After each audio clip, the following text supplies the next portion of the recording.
Sugatan ng isang pulis matapos masaksak at mataga ng isang lalaking nag-amok sa Parañaque. Nakatutok si Jomera Presto. Ganito kalalim ang sugat na tinamo ni Police Staff Sergeant Carlo Navarro matapos siyang saksakin sa dibdib ng isang lalaki na nag-amok sa Barangay San Antonio, Parañaque City kahapon ng umaga.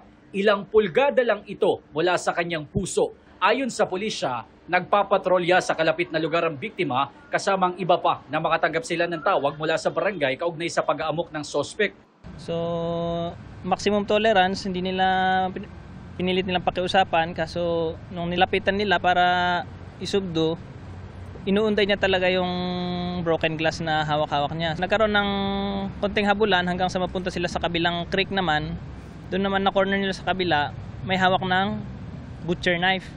Nang ma-corner, lumaban umano ang lalaki at nawala ng balanse si Navarro. Dito na itinarak ng sospek sa dibdib ng biktima ang hawak niyang patalim. Nasipa ni Navarro ang paa ng sospek kaya nahawakan niya ang kamay nito. Pero iwinasiwas pa raw ng sospek ang hawak niyang patalim kaya tinamaan din ng 3 beses ang likurang bahagi ng ulo ni Navarro.